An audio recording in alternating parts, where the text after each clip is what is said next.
আচ্ছা দোস্ত, সেভেনের ক্লাস হচ্ছে শরীফ আর শরীফার গল্প লইয়া এত কাহিনী। এই গল্পটা যদি ইনকা হলো নি তাহলে ক্যাঙ্কা হলো নি। ক্যাঙ্কা হইল নি রে, কত না? এই ধর লেখা আছে, শরীফ আর শরীফা দুই ভাই বোন। এরা পুরা পরিবার নিয়ে ঢাকা বনানীতে বসবাস করে। ছুটির মধ্যে এরা ঢাকা থেকে বগুড়ার যাবি দাদার বাড়ি বেড়াবার। কিন্তু তারা বাসত যাবি না।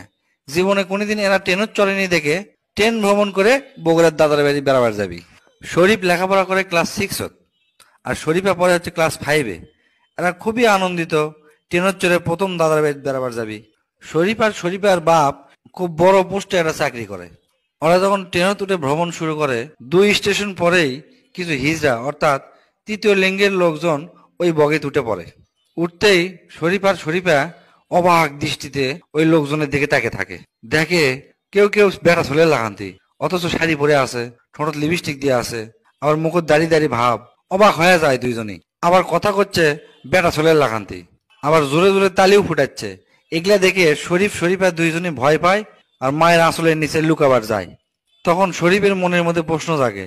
তখন বাপকে জিজ্ঞেস করে, আচ্ছা আব্বু, এই লোকগুলা দেখতে ইনকা কৃষক?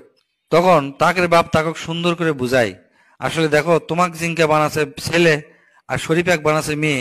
তো এরা ছেলেও লয় মেয়েও লয়, এরা মধ্যস্থ। এদেরকে কয় হচ্ছে তৃতীয় লিঙ্গ, অর্থাৎ হিজড়া। এগুলা বুঝাতে বুঝাতে ওই লোকগুলা চলে আসে হচ্ছে শরীফের কাছে। আসে যখন টাকা চায়, শরীফের বাপ তখন 20 টাকা শরীফক দিয়ে বলে, এই 20 টাকা দিয়ে দাও। তখন শরীফ ভয়ে ভয়ে তাদেরকে 20 টাকা দিয়ে দেয়। তখন ওই তৃতীয় লঙ্গের লোকজনেরা টাকা পায় খুশি হয়ে দুইজনের গালত আদর করে দেয় আর দোয়া করে দেয়, তোমরা অনেক বড় হও বাবা। এই কয়া তারা অন্য বগিত চলে যায়। কিন্তু শরীফের মনে তো আরো প্রশ্ন জাগিয়ে থাকে।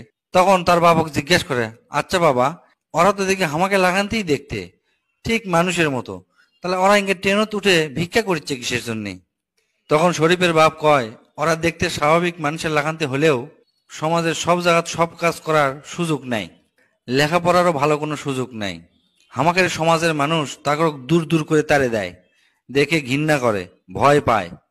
তারা যদি হামাকে লাগান্তি সব সুযোগ পালো হয়নি, লেখাপড়ার সুযোগ পালো হয়নি, তাহলে ইনকা করে ওর ভিক্ষা করা লাগলো নাহিনি।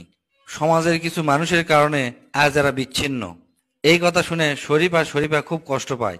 তারপর তারা বাপক কয়, বাবা তুমি তো অনেক বড় চাকরি করো, তোমার যদি কোনো সুযোগ হয় তাহলে একেরে এই লেখাপড়া আর কর্মসংস্থানের ব্যবস্থা তুমি করে দিও। এল্লা আলোচনা করতে করতে তারা বগুড়া রেল স্টেশন পৌঁছে যায়। রেল স্টেশন থেকে তারা দাদুর বাড়ি রিক্সা নিয়ে পৌঁছে যায়। দোস্ত, ইনকা যদি গল্প হলো নি তাহলে ক্যাঙ্কা হলো নি, কত না? তুই ফাইন একটা গল্প করলু রে, সেই হলো নি। সবাই এই হিজড়া সম্পর্কে বা তৃতীয় লিঙ্গ সম্পর্কে জানবার পারলে হয়নি। এই গল্পটাই দেওয়া ভালো হলো নি, বুঝছো?